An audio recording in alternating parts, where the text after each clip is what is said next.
It's 2 o'clock on the dot, so we're going to get started today because we've only got an hour.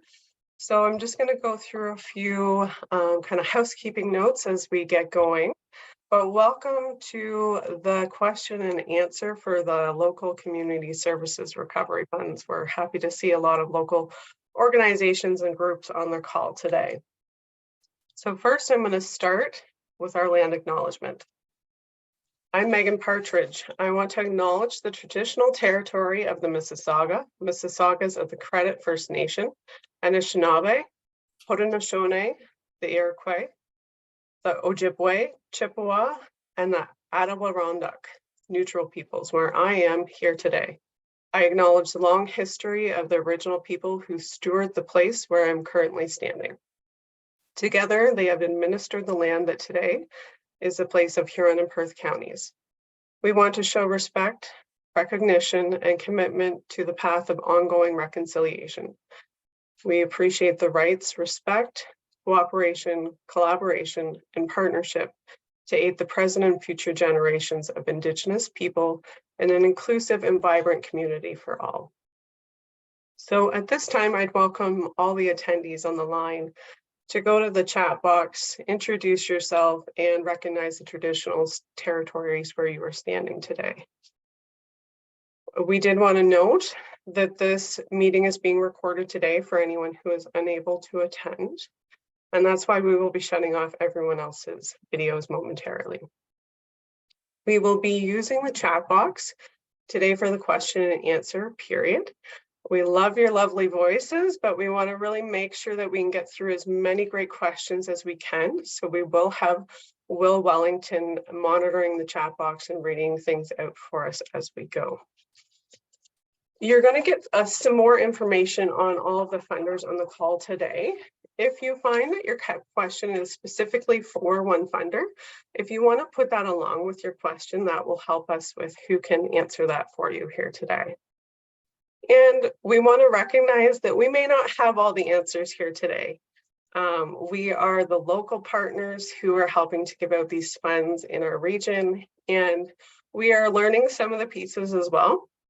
But we are very committed to making sure that if you have a question today, if we either don't get to it in the chat box or you asked one beforehand, someone will follow up with you and will get you the information that you need. So we are going to first go through a few details because there are lots of details in these funds, and we want to make sure we can go through some of them first that may address some of your questions. So even if you want to hold off maybe for a few more minutes before starting questions in the chat, because we may be getting to that in our presentations. So then at the very end, we're going to get into our questions and answers. And like I said, we'll have Will moderating that for everyone's questions. So what is the Community Services Recovery Funds? So we all recognize that now more than ever, community services organizations, charities, not-for-profits, and Indigenous governing bodies playing a key role in addressing persistent and complex issues in our communities. So the Community Services Recovery Fund is $400 million investment overall by the Government of Canada to support charities, not-for-profits, and Indigenous governing bodies to focus on how to adapt their organizations in the pandemic recovery. So you'll see on the call today, we have all of our local funders. The Community Services Recovery Funds will be delivered through 3 national funders: the Canadian Red Cross, Community Foundations of Canada, and the United Way Centre Canada. So from our local offices, you will see lots of great faces on this call today. I am Megan Partridge. I'm from United Way Perth-Huron. We also have Will Wellington, who is here from United Way Perth-Huron. We have Susan Swartzack, and she is from the Canadian Red Cross. Lisa Reaume, who's the Executive Director of Sunset Community Foundation, and Leah Kennedy from the Stratford Perth Community Foundation. All of our contact information is up here for you to jot down, or we can send it out after as well. And we will move on So like I said, we're going to get into a few details, not everything that's covered in the applicant guide. So it's still really important that you take a look through that applicant guide and make sure everything that you're thinking of applying for fits within that.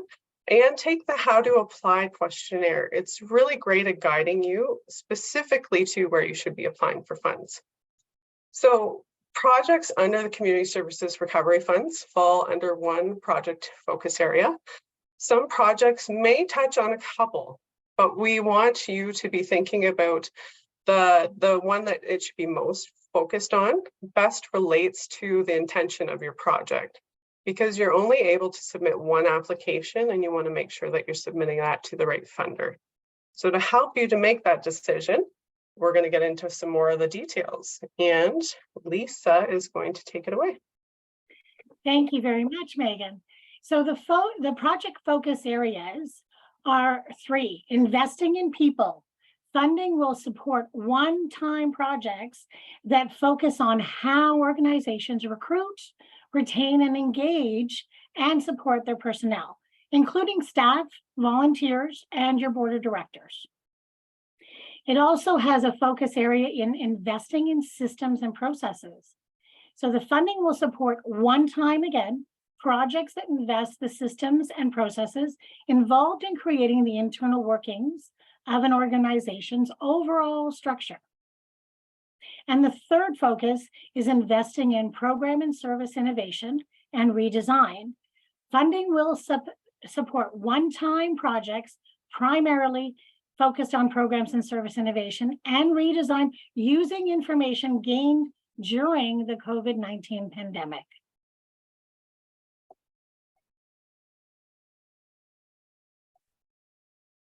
Okay, and the local stream is local and regional community service organizations serving a portion of a province or a territory must apply to the local stream only. There are 2 tiers here, funding available in this stream. So tier 1 starts at $10,000 all the way up to $100,000. And it's for most projects that will fall in that tier. That almost all projects that we receive will be coming in through that tier. There is a tier 2 though, minimum $101,000, and goes up to $200,000. And this is as long as it meets the specific criteria that's needed in this. So that'll be in the guide.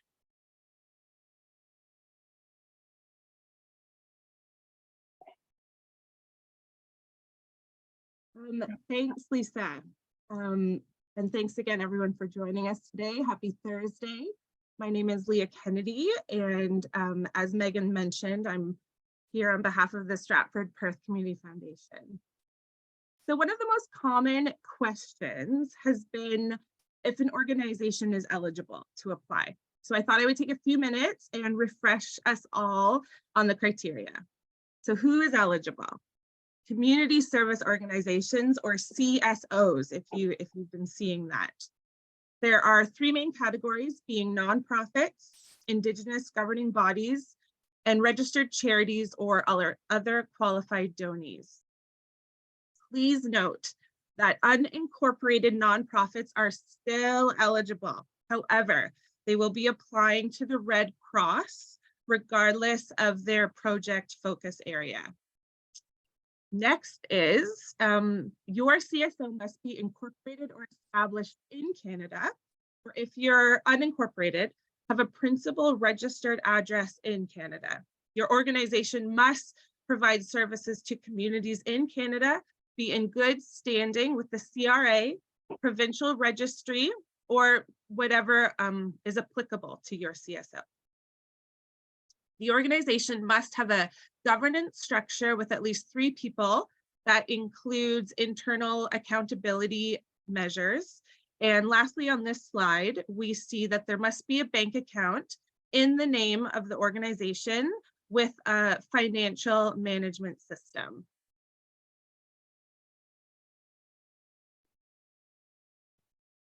Listed here, you'll see the different service areas from the International Classification of Nonprofits.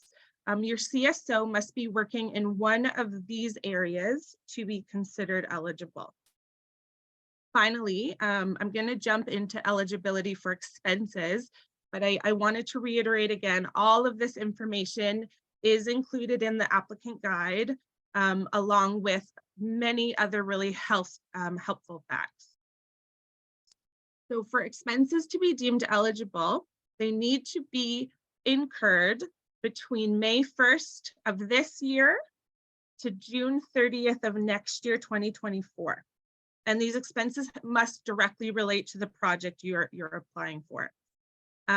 These expenses could be wages, which was a question submitted during the Q&A registration. So yes, wages are eligible along with other employment related costs like training. Jumping into another question submitted. Hi to Tim Wegler, if you're listening. It was about improving a space that would be more kid-friendly in a community center. This space currently doesn't have basic things like heating. So please note that contractors and fees for other professional services are eligible expenses. But I also want to note on the other spectrum of things, these professional services may include facilitation teams or strategic planning events. Materials and supplies, project equipment, travel expenses, administrative costs, these are all eligible. Moving on to some more frequently asked questions. Since one of the evaluation assessment criteria that Susan will be talking about in a few moments talks about an equity lens, I just wanted to explain what that meant a little bit more. When we talk about an equity lens, we are referring that your CSO recognizes diversity not only in experience, but also in needs. And through that creates informed policies and practices. This last bullet point rolls over on the next question, which talks about organizations being led by equity deserving groups. And this simply means that you have one or more equity deserving group in a position for decision making and implementation. So do they influence the organization's mission, the strategic direction, investment decisions, key activities, the projects? This typically would be influential positions like people on the board of directors or management committees. For these two FAQs, I've included some examples to help with answering.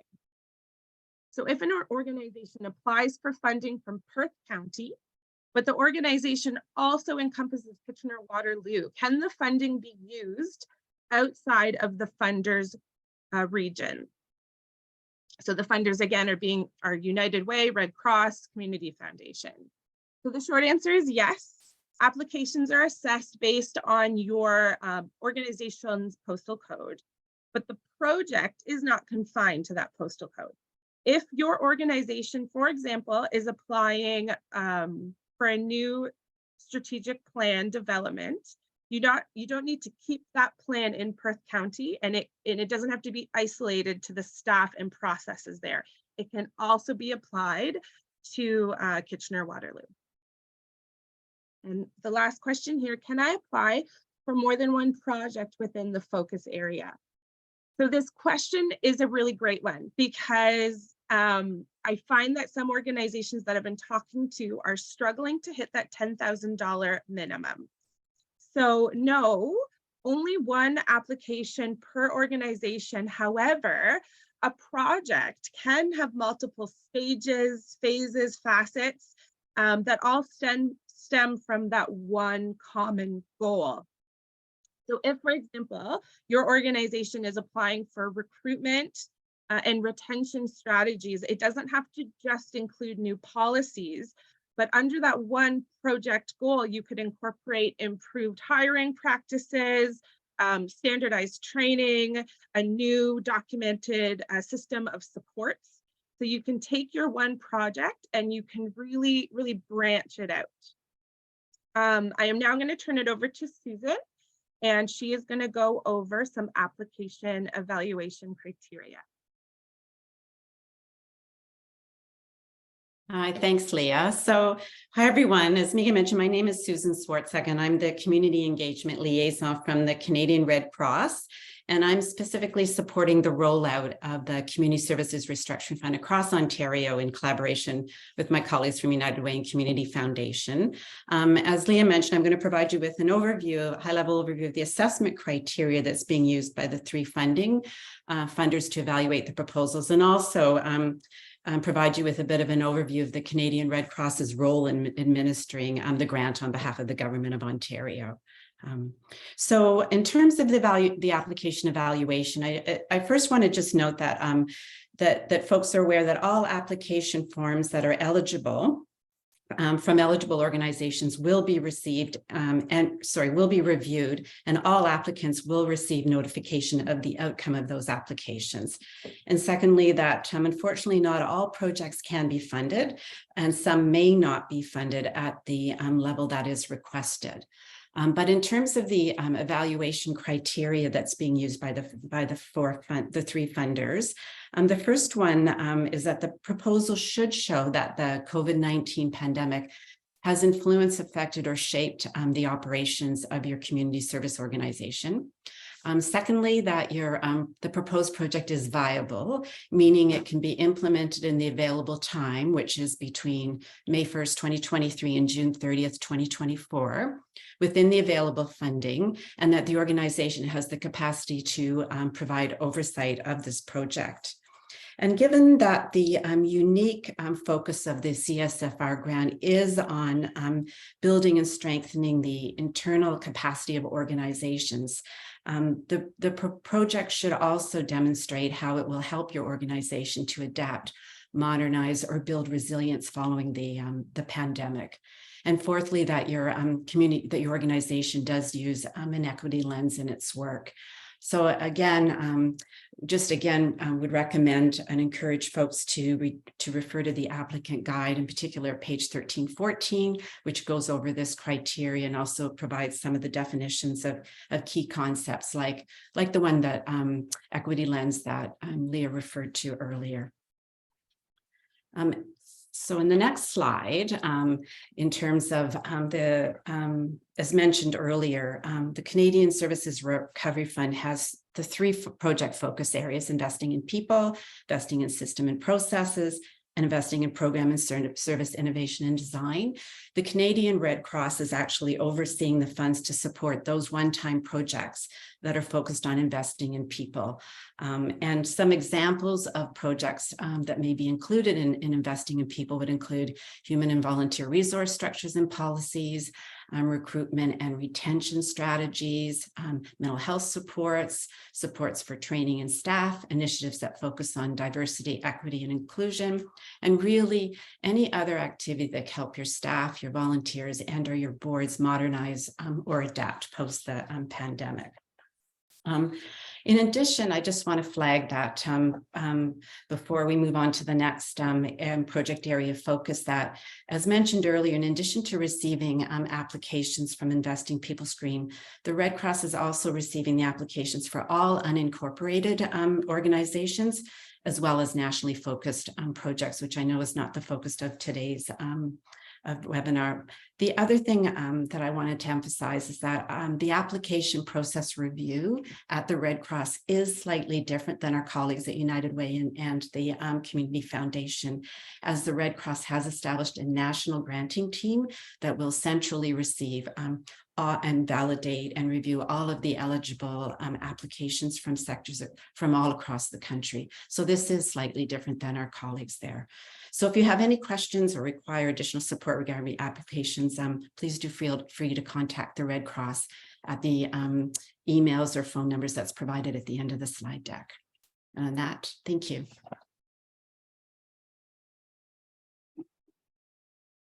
Thanks, Susan. So moving on, United Way will be administering the funds to invest in program and service innovation and redesign. You will see, and in the applicant guide, all of the examples that are on the screen are there as well.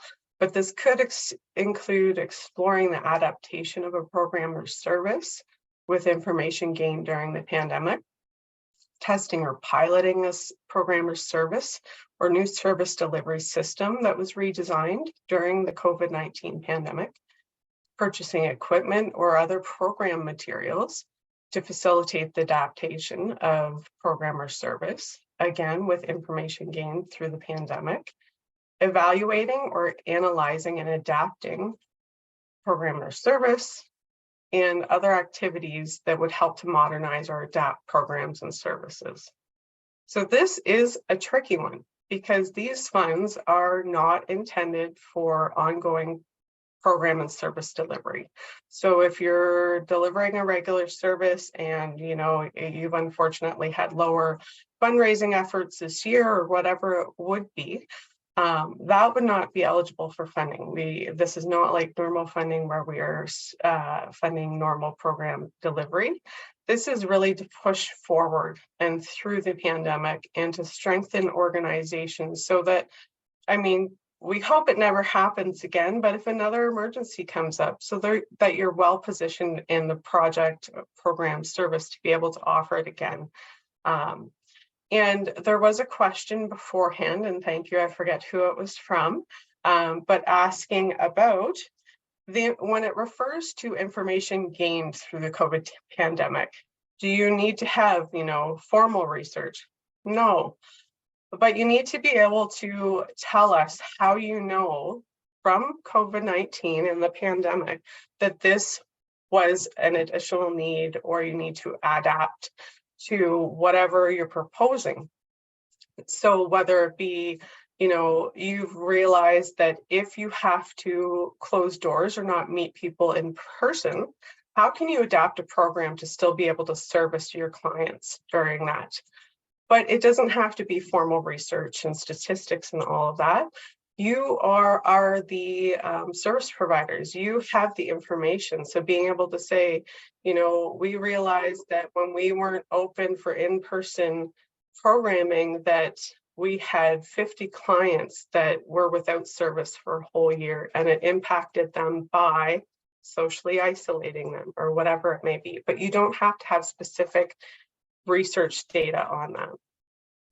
There was another question as well about, will this funding mean that organizations may have to change their vision, mission, values, all of that? These funds are really meant to help those eligible organizations to move forward in the state that they are in. So with your current vision and mission, it's not intended to change that. It is really intended to help you move forward. Again, it is a tricky one to navigate, and there may be some questions that I can't answer today, but always open for questions on this. And sometimes it just takes, hearing your story about your idea to be able to ensure that you're applying to the right funds and that it is eligible. So that is it for me. Thank you. And I'm Lisa Reaume with Sunset Community Foundation. So Sunset Community Foundation will be handling all of the applications within the investing in services and processes in Huron County and Lambton Shores. So the Community Foundations of Canada, including Stratford, Perth, will also in that area Community Foundation accept in this category as well. So we are focused on fund applications for investing in systems and processes. I think this is a very exciting category because if you're investing in your contact management system, okay, thank you, or you're creating a new communications plan based out of learnings from COVID, this would be the fund you apply for. Enhancement of new accounting systems or upgrading your accounting systems. Enhancement of and development, implementation, and adaptation of fundraising strategies based on the learnings that you've gotten from the recent pandemic. A governance review. This is very good because a lot of organizations are really trying to focus on going through the lens of their organization resilience by having a really good governance in place with their bylaws, their policies, and their filing of how that is all easily found upon request. There are many changes in the government legislature that not-for-profit organizations and service organizations need to be aware of. Exploring a merger or amalgamation amongst one or more community service organizations. This is happening quite a bit due to having issues with volunteer or staffing or even board members. A lot of organizations have been communicating about trying to bring in and get more involved, and some of them are amalgamating to make that happen. Development or adaptation of data, privacy strategy or plan, and other activities to help your systems and processes modernize or adapt.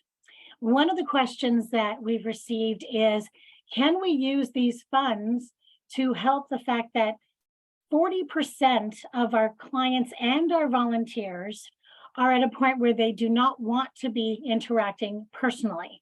They would like to stay on online meetings and services. So that changes the way they deliver their program. And that is all because of what we've learned from the recent pandemic. So if there's any other questions or anything with regards to this category and how we can, anyone in Huron County and Lambton Shores, I'm open and available to answer any questions today and moving forward. Timeline. So as we've indicated, the deadline is February 21st, 5 p.m. All applications must be in. That it closes at 5 p.m.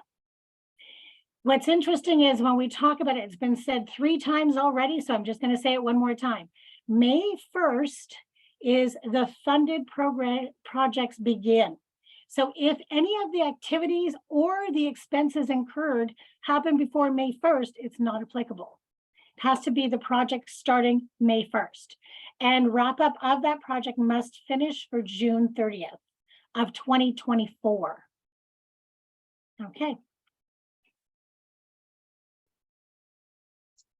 That's wonderful. So I know Will is going to start monitoring the chat box and reading out some questions for us. So thank you for that. And to Lisa's point about the deadline, just to note, in case you didn't see it there, it's 5 p.m. Pacific time, which I do believe, if I remember correctly, is 8 p.m. Eastern Standard Time, which is our normal time zone. So just so that you're aware of that, it's a bit of a different timing, but that's because this is a national fund. So I'll give Will a minute to get the first question ready. Again, I think all of us funders want to thank you for joining the call, and we're really excited to be able to take your questions here today. Whatever you are left with today, we still do recommend that you please go to the Community Services Recovery Fund website. Read over the applicant guide. It is really well laid out, and there's lots of great information in there, but it'll only take about 15 minutes or so to read. And if you can quickly do the how to apply questionnaire as well, if you haven't done so already, it will navigate you through who is best to apply to. And at this point, Will, if you are ready, you can kick it off with the first question. Sure, Megan. So I'll very first question in the chat here from Rachel King, just wanting to go over the definition of community service organization again. Meg's got that. The definition that we have is the Government of Canada definition of community services is not-for-profit organizations, Indigenous governing bodies, or registered charities located in Canada who provide services to communities in Canada. Okay, I've got a question here from Gwyneth. If your primary focus of application is program service innovation, but you'd like to include a branch that includes investing in people, does that work? Like I covered in the Q&A, unfortunately, you'll have to stick to one stream when you apply, and what your project best encompasses it, that is the stream you will put your application in for. It has been mentioned a couple times, but there is a really helpful interactive quiz on the community services website. And once you fill that out, it tells you what stream you will be applying for. So I would suggest to fill that out. Thank you. Yeah, and I think from what you folks have said as well, like there will be some projects where there's some overlap between the different areas, but ultimately you're applying for one project and you have to choose the main project area. I've got another question here from Pat Morden. Our organization would like to apply for professional support to develop a renewed fundraising financing strategy. And we're wondering if that can include applying for registration as a charity, which is, after all, a critical piece for grant and fundraising. That sounds like could be a tricky one. That may be one that we have to take back. I know in the materials we were given, there's certain fees which are ineligible, so we'd want to really make sure that they are. I should say too, when I'm saying we're looking at the materials, so because this is a national fund, all three national partners came together with the federal government to develop the parameters of these funds.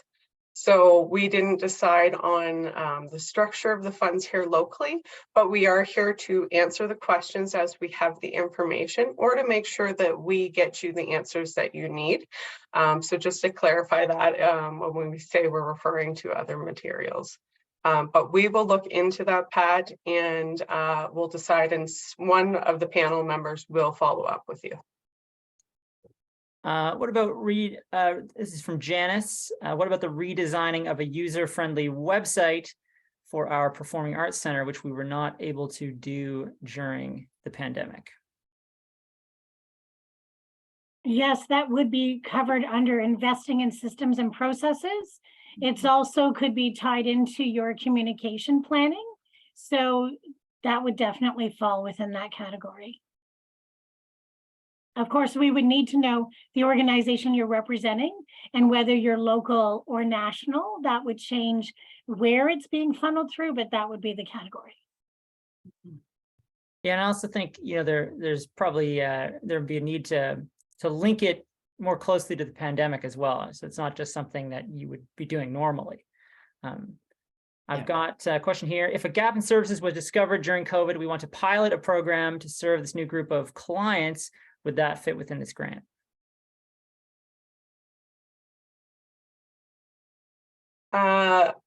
Short answer is, I believe, yes. Miriam, I will follow up with you directly because I'll have to kind of delve into some of the project costs that you're looking at. But it's hitting those key points of coming with a need because of the pandemic, and to serve the clients better and to better serve the community. The one tricky part is we want to make sure that any pilot isn't requiring these funds continuing on, because it is one-time funding. So short answer, yes, I believe so, but we will delve into that offline and make sure that it's a good fit. I think I would just add, Megan, to that is that any project expenses, the eligible expenses, as long as they're incurred between, as you mentioned, May 1st and June 30th, 2024. So there, you're right, there is that timeline associated with it. Yeah, thank you. Here's a question from Nancy. When will organizations know if they have received funding? So we were given a timeline for assessment, and for and as Susan mentioned, I want to also note there are some different processes with the different funders. But if you were to apply to the community foundations, our deadline for funding is April 25th, 2023. And so we would want to get all of our communications out in the first few weeks of May, whether applications are approved or denied. Of course, that timeline can also jump around with human error and technical problems, but that is our goal. That is what we're hoping for. Ours is the same. Now, of course, you know, if things speed up and we're able to make funding decisions sooner, I think we'll strive to let organizations know as soon as we can, but on the timelines that Leah said, for sure. Yeah, and I would say from the Canadian Red Cross's perspective that I mean, the goal is to have projects begin for May 1st, 2023, and so prior to that timeline. But I'm not sure I can provide an exact date. Once the applications close on February 21st, and then that review process happens. But I think with as mentioned earlier, all applicants will be given or provide a response or will be communicated in terms of the outcome of their proposals. Here's a question from Tim Wagler, who was mentioned earlier. If we are an unincorporated registered charity, do we still need to apply through Red Cross? That's something I'm not sure. Do any of my fellow funders, that's something I might have to take to our team of resources and see to make sure. My guess would be that being a registered charity, that you would apply through the funding streams that would be most appropriate with your project. And I think yeah, no, I also would encourage, if you take that, as Megan mentioned, that where to apply questionnaire, if it takes you through the steps, it will ask you specific questions and bring you to the funder that you need to apply to. So I really encourage you in that particular case that you take those steps. Although I would think that being a registered charity would take you to the funder of whatever project focus stream you're looking at, but do encourage you to do that. I've got a question here from Kent Meston. If approved and funded, is there a follow-up or audit process to ensure projects are fulfilled? Yes, we do have a reporting system in place, and there are different deadlines along the way.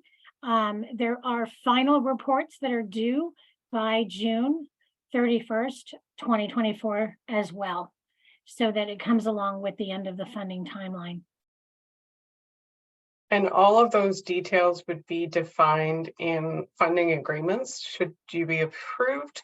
All the details on requirements and keeping of records and all of that is really well detailed in funding agreements. Mm-hmm. And I think I just would add only that any unspent funds may be subject to recovery as well as part of that process. But again, that will be outlined as in the funding agreement. Okay, here's a question from Deborah. Can you start and stop the application, or does it need to be completed in one sitting? And she's also wondering, in terms of the supporting documents required, are quotes needed for the application process? I assume that would mean financial quotes. You can save your application once you've started it. You want to make sure that you've hit that save button. And then on the same train of thought, you want to make sure that you submit it when you plan on submitting it and you didn't just hit save. So just double checking on all of that. For quotes to put into your budget, you know what, I think more information and really showing that you're doing your due diligence can only be a good thing. So I would say that that would be wonderful if you included quotes in your outline budget. I agree with that as well. Quotes are helpful, and I think they're helpful for organizations to be able to understand the appropriate amounts to apply for, especially in today's world where costs have increased significantly. Something that you may have quoted, I don't know, 3 years ago could be tripled in a quote now. So just to be kind of safe on your side, because there isn't an ability afterwards to say, well, we actually got the real quotes back and it's more than what we're getting the grant for, unfortunately.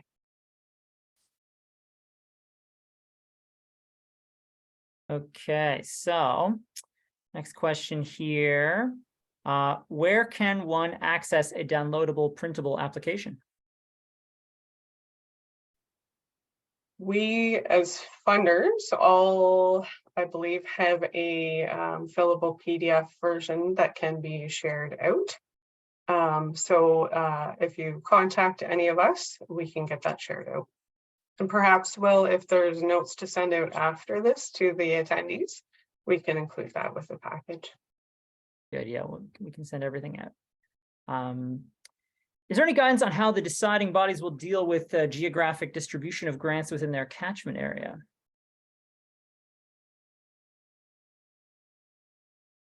That seems pretty individual to the funders, but I know since we are putting such a large emphasis on that equity approach in the criteria, we really are trying to have an evenly distributed amount of funds going out. I won't speak for Susan, and maybe you want to explain it, but Red Cross has approached it a little bit differently with the way they've divvied up their funds as well. Yeah, I would just add that in the case of the Red Cross, we haven't got specific allocations identified for geographies at this point, but in the review of all of the applications that are coming in, there will be that attempt to look at various, criteria like geographical distribution, population-based, equity lens, those types of things. So that type of criteria will be used and applied, but at this point, we haven't got specific allocations identified. I guess I should, sorry, Will, I guess I should note that prior to us becoming public with this amazing program, our populations were identified and we were given a specific allotment of funds that corresponds with our region and the population within that region. So for United Way and the community foundations, it's been divided nationally very equally according to population numbers. Okay, and I think that'll kind of answer a couple of the other questions that have come up here. A question here from Vicky Hayter. What about supports offered through the quality and performance area to our children's hospitals, such as solutions for patient safety, quality improvement facilitator, or trauma quality improvement initiative with a regional component to it? And I think one thing that's coming up for me as I read that question is the question of a hospital receiving this funding. So I wonder if anyone is willing to speak to Hospitals specifically are not able to be funded. There is a list that details the ineligible organizations. We are looking into hospital foundations. So Vicky, if you're talking about a hospital foundation, we are just waiting on word back on whether they are eligible, being registered charities and such. Here's a question from Hilda. If my strategy includes a service delivery person to recruit more volunteers and a person who executes my new fundraising strategy. So if my strategy includes a service delivery person to recruit more volunteers and a person who executes my new fundraising strategy, should I apply to investing in people? So it sounds like this is a question about like, there's a mixed project that involves recruiting volunteers and also a fundraising strategy, and which project area it should apply. I just want to kind of emphasize that I think we acknowledge that there would be overlap at times between the two. And so choosing that one that best represents the focus of your project in this case would be what we would suggest. I don't know if my colleagues want to add anything to that.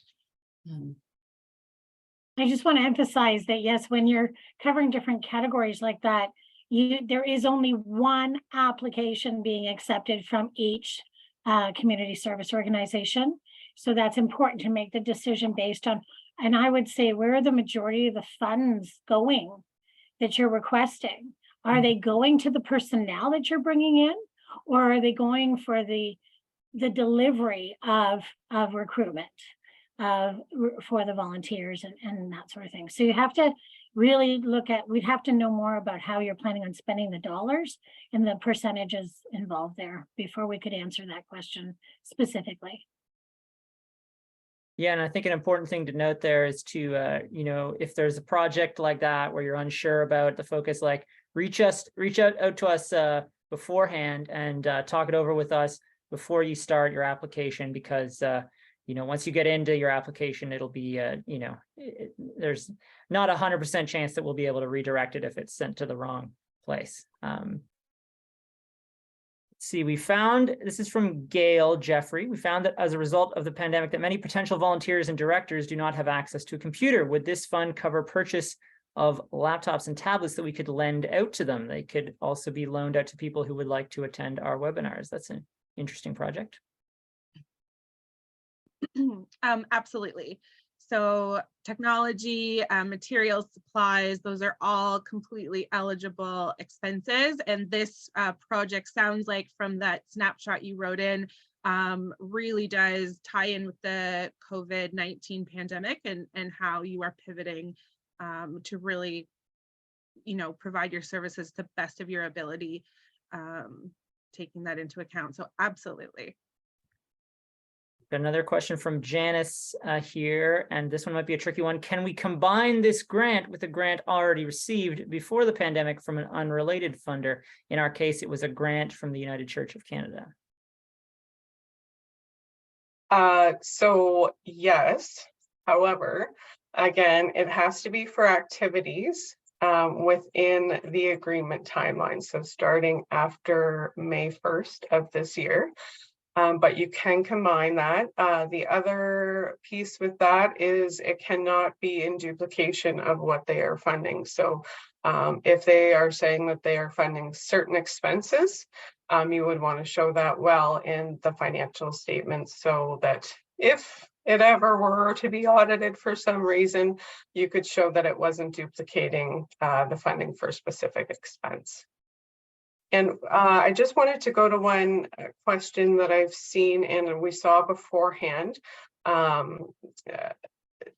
Does each partner or funder have a set amount of dollars? So we talked about the geographic regions, but yes, each organization has a certain amount depending on the region that they're in. I can share that United Way Perth-Huron is covering all of Perth and Huron. So our allocation specifically into the community will be $420,000, just over $420,000. I know sometimes that helps organizations with figuring out, how much they want to apply for and things like that. I'm not sure if anyone else has their number or would like to share or not. Community Sunset Foundation, covering all of Huron County and Lambton Shores, is receiving $340,000 for distribution, specifically to the category of systems, processes, new campaigns. And sorry, Susan. The Stratford Perth Community Foundation and Stratford St. Mary's, we have $270,000, and we're excited to give out every penny. So we hope to get a lot of applications. Right. And sorry, I just want to re-emphasize that the Canadian Red Cross does not have that that geographic allocation at this point, per se. Remember, folks, $10,000 minimum. Get that money. Moving on here. Let me see. If we apply to the local stream under tier 2, is $200,000 max per organization or as a cluster? And I take it the cluster there is reference to the fact that the tier 2 applications are for CSOs that would be applying sort of together. Tier 2 is for applications that feature more than one CSO. Yes, it would be $200,000 maximum for the proposal or the project, not per organization. And just to clarify on that, I know we saw it in a previous slide. If you are looking to apply for that tier 2, because it's a higher level, it has to be farther down the chain of, like, it can't be you just have the idea now. It has to be geared more towards you're ready to implement the project should you get funding. And that's to make sure that all those dollars are being used and pushing that work forward.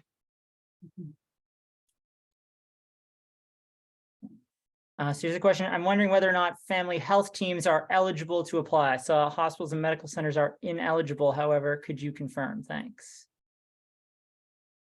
We, in the same train as that, we're trying to find out about hospital foundations. I could also inquire about family health teams. Okay, I've got a long one there. I'll take a minute to read before I ask. Same question as well for hospices. My hospital foundation would like to invest in a revamped communication strategy, which is not linked directly to funding the hospital. So hopeful hospital foundations will qualify. So yes, we're going to be looking into that. If the full amount of the ask is not granted, will there be an offer of less to the applicant? Yeah, I think that has been acknowledged in the application guide that not all the full amount that's requested may not be provided at this point, but that will vary based on each proposal.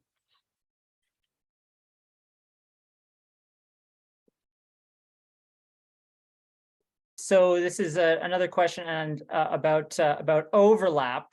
So the question is whether you can include parts of your budget that might be considered part of a different project area while applying for one major project area. So for example, a building project that may also include dollars in the budget for someone to assist with equity and inclusion. So the funding stream is program service, but can we include in our requested funds items that might be considered from a different category? Just trying to create clarity, as it seems like others are asking the same thing. And I think that's true. Others are asking that.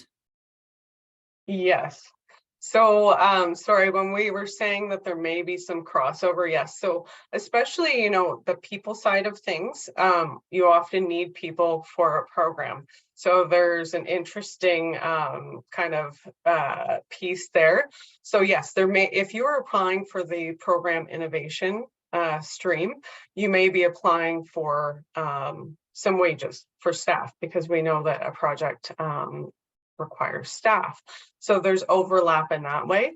It would still have to be within one project though. So, and I think that's what the question is saying, it would be within one project, but some different expenses that branch out. The program and organization side of things, I think, are more clear to keep separate, because if you think, you know, this is really supporting our overall organization and all of our programs, then it's something that you would want to be applying through the systems and processes stream of community foundations. If it's specific to a single program or service, then you would want to be applying to United Way. Hopefully that provides a bit more clarity. Again, when we get into the nitty-gritties, and if you have kind of really thought out your project, I'd suggest contacting whoever you think will be your funder, or any of us really, and we can kind of chat through your idea with you to make sure everything is fitting and aligning well. And I would recommend also going through in the applicant guide, there's the eligible expenses, ineligible expenses. You know, so my ears kind of prick up, you know, when talking about a building project. I know there's a note in there that major capital expenditures might be ineligible expenses. So if something comes up like that, that seems like it might be in a gray area, reach out to us about that and ask. Let's see, this is a good question. If you apply and wind up applying to the wrong project area, wrong stream, will it be forwarded to the appropriate stream funder? Unfortunately, we can't guarantee that. I know there might be some cases where it does, but at this point, what we are being told is that there is no guarantee that it will be forwarded. So we really want to make sure that on the front end of applying, that you're confident with where you're applying to. So take that quiz, talk to us, be really confident in where you're applying to, just because that would be really unfortunate that it didn't get rerouted. Yeah, I just want to say, taking that questionnaire and really going through the materials is extremely helpful. It doesn't take long. It's very well laid out. The website's very well laid out. And just to articulate, call Sunset, anyone that wants to apply, because even I've had conversations already where I'm like, oh, you know what? You're going to talk to Megan at United Way for that project. And then I redirect and then I say, please call her and discuss it. So yeah, it's really important that you take those 2 steps, the questionnaire, just to reinforce what Leah was saying. Yeah, conversations are best. And I'll just go back. We've got 5 minutes left here. So if anyone does have more questions, please feel free to pop them in the chat. We've got a few more minutes. Going back to Deborah's question, her initial question was, if the full amount of the ask is not granted, will there be an offer of less to the applicant? The question, I guess, is like, I think if I'm getting your question right, Deborah, like your question is, will some applications just be denied without an offer of less, or will all applications that aren't approved for the full amount receive a lesser offer? Is that, if that's close to your question, you can pop it in the confirm in the chat or not. But does anyone have any more thoughts about that? Yeah, so it will decide, or it will depend on the applications we receive as well. It's a really tricky question, but I can appreciate, Deborah, it's really tricky not knowing as well. It's hard to say in our local area how many applications we're going to receive, what the scope will be. I mean, I think our hearts would be that if we had all the funding in the world and they fit, we would fund them all. But we can't guarantee that if we weren't able to fund, that there would be some offer of some funding.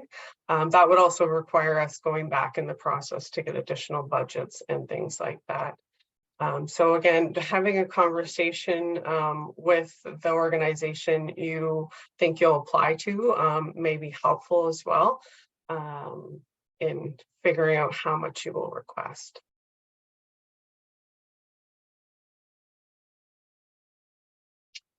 Those were all the questions, correct, Will?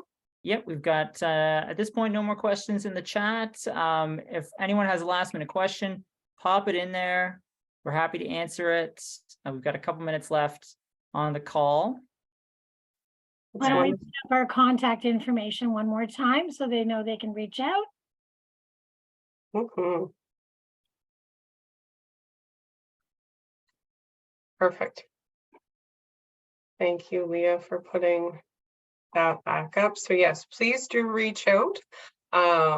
Also, please do recognize that, there's many different organizations in our region. So if you're thinking about this, it's better to reach out now. It's going to take a little bit for you to put your applications together.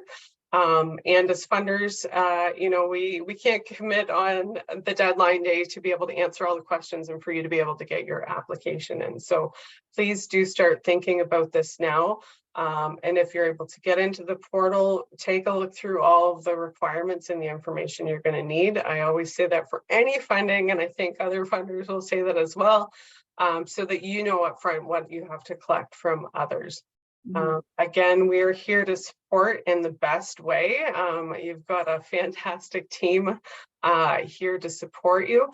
And we want to get all these dollars out in our community. We want to get every single penny out there. So we're here to support you in that. Please use us as your resource, but also please do your homework, do that how to apply, check that applicant guide, and send in your applications.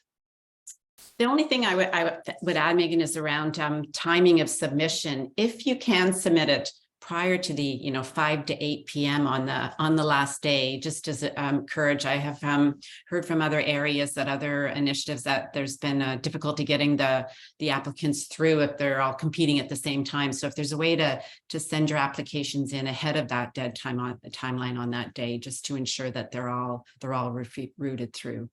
So. It's a great point. And we never know with internet and things like that, because I believe all of our portals are through the internet. it's better to submit early. Our portals, we are bound to shut them down at the deadline. So we're not able to extend that deadline. So it's really important you get it in, because we can't do anything, unfortunately, if you don't. All right. Wonderful. That was great. There was fantastic questions here today. That wraps up. And again, please do visit the website, www.communityservicesrecoveryfund.ca. Thank you, everyone.